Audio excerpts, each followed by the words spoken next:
Good morning বন্ধুরা, কেমন আছো তোমরা? আশা করি ভালো আছো, সুস্থ আছো। আমরাও খুব ভালো আছি। আমার তোতাবলি চ্যানেলে তোমাদেরকে অনেক অনেক স্বাগত আর অনেক অনেক ভালোবাসা জানিয়ে আজকের ভিডিওটা স্টার্ট করলাম। তো চা দিয়ে সকালটা শুরু করলাম। অঙ্কুশকে ম্যাডাম পড়াতে এসেছে, সেই জন্য চা বানিয়ে নিলাম আর আমিও খাবো। তো চা খেয়ে চলে এসেছি রান্না করতে, কারণ আজ থেকে আমাদের জীবনের নতুন একটা অধ্যায় শুরু হলো।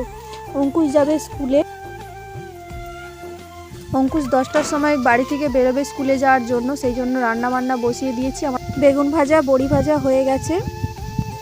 তো ওকে ভাত খাইয়েই পাঠাবো, কারণ স্কুলে মিড ডে মিল খাওয়াবে। ও খাবে কিনা আমি জানি না, তো খাবে না বলছে। নতুন নতুন স্কুলে যাবে, জানি না কি করবে। ভাতটা খাইয়েই পাঠাবো আর আমিও যাব ওর সাথে।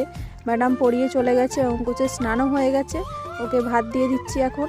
তো অঙ্কুশ ঝোলে মাছ খাবে না, সেই জন্য মাছ ভাজা রেখেছি আর আমার মাছটা ঝোলে দিয়ে দিয়েছি।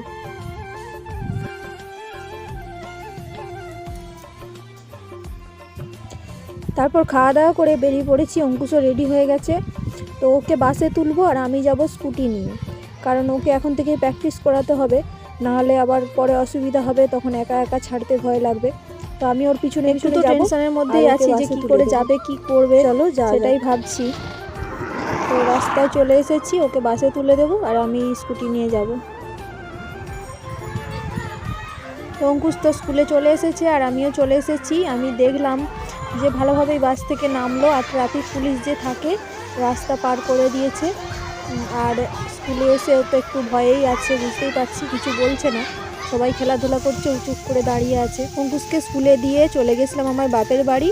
তো ছুটির সময় আবার টাইম মতো ওকে নিয়ে বাড়ি চলে এসেছি। ওকে আসার সময় বাসে তুলে দিয়েছিলাম। তো বাড়ি ফিরে যা কাজ পড়েছিল সে কাজ গুছিয়ে সন্ধে দেখিয়ে চলে এসেছি সন্ধে টিফিন বানানোর জন্য। তো আমাদের মা ছেলেরা অঙ্কুশ ম্যাগি রেডি হয়ে গেছে, ম্যাগি পাস্তা বানিয়ে ম্যাগি খেয়ে তারপর পড়তে বসবে অঙ্কুশ। আমি অঙ্কুশকে পড়াতে বসবো। তো অঙ্কুশকে পড়িয়ে উঠে রাতের রান্না করব। তো বন্ধুরা, ভিডিওটা আমি এখানেই শেষ করছি। যদি আজকের ভিডিওটা কোথাও ভালো লেগে থাকে প্লিজ লাইক শেয়ার কমেন্ট করে দিও। আর যারা নতুন বন্ধু হয়েছো সাবস্ক্রাইব করে পাশে থেকো। ভালো থেকো, সুস্থ থেকো। আবার নতুন ভিডিও নিয়ে ফিরে আসবো। টাটা।